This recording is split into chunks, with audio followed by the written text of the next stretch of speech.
मित्रांनो, आपण रोजच्या धावपळीत शरीराची बाहेरून कितीही काळजी घेतली तरी आतड्यांमध्ये साचून राहिलेली विषारी घाण आणि पचनाची मंदावलेली गती आपल्याला आतून हळूहळू आजारी बनवत असते. आजकाल चुकीची जीवनशैली, जंक फूड आणि अपुऱ्या पाण्यामुळे पोट व्यवस्थित साफ न होणे किंवा बद्धकोष्ठता होणे ही अतिशय सामान्य समस्या बनली आहे. पण विचार करा, जर तुमच्या स्वयंपाकघरातच असा एक नैसर्गिक उपाय दडला असेल जो कोणत्याही महागड्या औषधांशिवाय आणि चूर्णाशिवाय तुमच्या पचन संस्थेला पूर्णपणे साफ करू शकत असेल तर आठवड्यातून एकदा ही भाजी नक्की खा. तुमच्या पोटात घाण साचून राहणारच नाही. मित्रांनो, ही भाजी दुसरी तिसरी कोणतीही नसून आपल्या सर्वांच्याच परिचयाची भेंडी आहे. आजच्या ह्या विशेष व्हिडिओमध्ये आपण शास्त्रीय पुराव्यांसह जाणून घेणार आहोत की भेंडी ही साधी दिसणारी भाजी तुमच्या आतड्यांची सफाई करून संपूर्ण शरीराला कशी नवी ऊर्जा आणि आरोग्य देऊ शकते. भेंडीची भाजी समोर आली की काही लोकांना तर तिची चव आवडते, तर काही लोक मात्र तिच्या चिकटपणामुळे भेंडी खायलाच नकार देतात. पण तुम्ही ज्या चिकट पदार्थाला भेंडीचा सर्वात मोठा दोष समजता, तोच पदार्थ तुमच्या पचन संस्थेसाठी इतका महत्वाचा असू शकतो हे ऐकून तुम्हाला आश्चर्य वाटेल. भेंडी कापताना किंवा शिजवताना तिच्यातून बाहेर येणाऱ्या ह्या चिकट पदार्थाला म्युसिलेज असे म्हणतात. हा पदार्थ पाण्याच्या संपर्कात आल्यावर जेल सारखा होतो आणि भेंडीला तिचा नेहमीचा लिबलिबीत पोत मिळतो. पण शरीरात गेल्यानंतर त्याचे काय होते? भेंडीतील म्युसिलेज आणि फायबर पचन संस्थेत पाणी धरून ठेवण्यास आणि मलाची रचना मऊ ठेवण्यास मदत करू शकतात. म्हणजे ज्यांना शौच करताना खूप जोर लावावा लागतो, मल कठीण होतो किंवा मग पोट नियमित साफ होत नाही, त्यांच्या आहारात भेंडीसारखी फायबरयुक्त भाजी समाविष्ट करणे उपयोगी ठरू शकते. मित्रांनो, ह्याची तुलना एखाद्या पाईपमध्ये योग्य प्रमाणात वंगण असल्याशी करता येते. अर्थातच शरीराच्या आत अक्षरशः घाण धुवून काढली जाते असे नाही, पण फायबर आणि पुरेसे पाणी मिळाल्यामुळे मल आतड्यांमधून पुढे जाण्याची नैसर्गिक प्रक्रिया अधिक सुरळीत होण्यास मदत मिळू शकते. त्यामुळे पुढच्या वेळी भेंडीमध्ये हा चिकटपणा दिसला तर तो काढून टाकण्याची घाई करू नका, कारण भेंडीची हीच वैशिष्ट्यपूर्ण रचना तिच्या पोषण मूल्याचा महत्वाचा भाग आहे. पण एक गोष्ट लक्षात ठेवा, भेंडी म्हणजे बद्धकोष्ठतेवर एखादे जादुई औषध नाही. तिचा फायदा तेव्हाच अधिक चांगला मिळतो जेव्हा तुमच्या संपूर्ण आहारात पुरेसे फायबर, पाणी आणि नियमित शारीरिक हालचाल असते. मित्रांनो, आता इथे एक अत्यंत महत्वाची गोष्ट समजून घ्या. पोट साफ होण्यामागे फक्त शौचालयात जाण्याची वारंवारता महत्वाची नसते, तर मलाची रचना आणि आतड्यांची हालचालही तितकीच महत्वाची असते. भेंडीमध्ये विरघळणारे आणि न विरघळणारे असे दोन्ही प्रकारचे फायबर असतात. न विरघळणारा फायबर मलामध्ये भर घालण्यास मदत करतो, तर विरघळणारा फायबर पाण्याशी मिसळून जेल सारखा होतो आणि मलाला मऊ ठेवण्यास हातभार लावतो.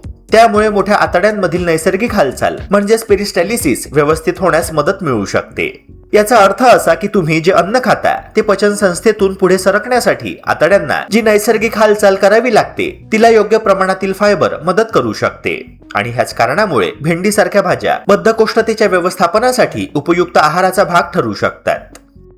पण इथे ही एक मोठी चूक अनेक लोक करत असतात. फायबर वाढवतात पण पाणी पुरेसे घेत नाही. असे केल्याने काही लोकांमध्ये उलट गॅस, पोट फुगणे किंवा अस्वस्थता वाढू शकते. म्हणूनच भेंडी खाण्यासोबत दिवसभर पुरेसे पाणी पिणे अत्यंत महत्वाचे आहे. तसेच नियमित चालणे, व्यायाम करणे आणि शौचाची इच्छा वारंवार दाबून न ठेवणे ह्या छोट्या सवयीही पचन संस्थेसाठी महत्वाच्या आहे. आणि जर बद्धकोष्ठतेचा त्रास अनेक आठवडे कायम राहत असेल, शौचामध्ये रक्त दिसत असेल, तीव्र पोटदुखी होत असेल किंवा अचानक वजन कमी होत असेल, तर फक्त घरगुती उपाय करत बसण्याऐवजी डॉक्टरांचा सल्ला घेणे आवश्यक आहे. मित्रांनो, भेंडीची खरी गोष्ट इथेच संपत नाही. तुमच्या आतड्यांमध्ये असंख्य सूक्ष्मजीव राहतात आणि तुम्ही रोज काय खाता यावर त्यांच्या वातावरणाचा मोठा परिणाम होत असतो. यालाच आपण गट मायक्रोबायोम असे म्हणतो. आपल्या शरीरातील हे सूक्ष्मजीव पचन संस्थेच्या कार्याशी संबंधित अनेक प्रक्रियांमध्ये भूमिका बजावत असतात. आणि विशेष म्हणजे आपल्या आहारातील काही प्रकारचे फायबर हे या उपयुक्त सूक्ष्मजीवांसाठी अन्नाचे स्रोत बनू शकतात. भेंडीतील फायबरही ह्या दृष्टीने उपयोगी ठरू शकतो. म्हणजेच भेंडी खाल्ल्यानंतर फायदा फक्त पोट साफ होण्यापुरता मर्यादित नसून तिच्यातील तंतू आतड्यांमधील सूक्ष्मजीवांना मिळणाऱ्या आहाराचा एक भाग बनू शकतात. म्हणूनच रोजच्या आहारात फक्त एकाच प्रकारची भाजी खाण्यापेक्षा भेंडीसोबत पालक, गाजर, दुधी भोपळा, फ्लावर, बीन्स, फळे, कडधान्ये, संपूर्ण धान्ये आणि बिया अशा विविध वनस्पतीजन्य पदार्थांचा समावेश करणे अधिक चांगले आहे. कारण वेगवेगळ्या पदार्थांमधून वेगवेगळ्या प्रकारचे फायबर मिळत असतात. आणि इथेच एक महत्वाचा गैरसमज दूर करणे आवश्यक आहे. भेंडी खाल्ल्याने आतड्यांमधील सर्व वाईट बॅक्टेरिया नष्ट होतात किंवा शरीरातील विषारी पदार्थ बाहेर पडतात असा दावा योग्य नाही. आपले शरीर स्वतःच अपशिष्ट पदार्थ बाहेर टाकण्याची व्यवस्था ठेवते. भेंडीचे काम म्हणजे त्या नैसर्गिक व्यवस्थेला फायबर आणि पोषक घटकांच्या माध्यमातून आधार देणे. त्यामुळे भेंडीला डिटॉक्स औषध समजण्यापेक्षा निरोगी आहारातील एक फायबरयुक्त भाजी म्हणून पाहणे अधिक योग्य आहे. रक्तातील साखर आणि हृदयाचे आरोग्य टिकवून ठेवण्यासाठी भेंडी अत्यंत प्रभावी मानली जाते. भेंडीतील विरघळणारे फायबर अन्नातील कर्बोदकांचे विघटन संथ गतीने करते, ज्यामुळे जेवणानंतर शरीरात ग्लुकोजचे शोषण हळूहळू होऊन रक्तातील साखरेची पातळी एकदम वाढण्याऐवजी नियंत्रणात राहण्यास मोठी मदत मिळते.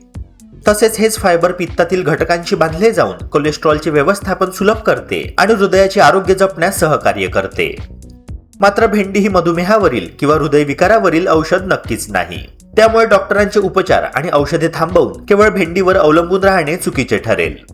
तिचा पूर्ण फायदा मिळवण्यासाठी ती अति तेलात तळण्याऐवजी कमी तेलात परतून, वाफवून किंवा साध्या पद्धतीने शिजवून खाणे उत्तम. तर दुसरीकडे सोशल मीडियावर लोकप्रिय असलेल्या भेंडीच्या पाण्यापेक्षा संपूर्ण भाजीचा आहारात समावेश करणे हाच सर्वाधिक सोपा आणि शास्त्रीय मार्ग आहे. एकंदरीत भेंडीला कोणताही चमत्कारी उपाय न मानता संतुलित आहार, नियमित व्यायाम, पुरेशी झोप आणि योग्य जीवनशैली सोबत एक पौष्टिक, कमी कॅलरी असलेली भाजी म्हणून आपल्या ताटामध्ये नियमित स्थान देणे हाच दीर्घकालीन आरोग्याचा खरा गुरुमंत्र आहे. तर मित्रांनो, ह्या गुणकारी भेंडीचा तुमच्या रोजच्या जेवणामध्ये नक्की समावेश करा. तुम्हाला आजची ही माहिती कशी वाटली हे आम्हाला खाली कमेंट बॉक्स मध्ये नक्की कळवा. व्हिडिओला लाईक करा, तुमच्या मित्रपरिवारासोबत शेअर करा आणि आरोग्याशी संबंधित अशाच नवनवीन शास्त्रीय माहितीसाठी आपल्या आरोग्य बिट्स चॅनलला सबस्क्राईब करायला अजिबात विसरू नका. भेटूया पुन्हा एका नव्या व्हिडिओसह. जय हिंद, जय महाराष्ट्र.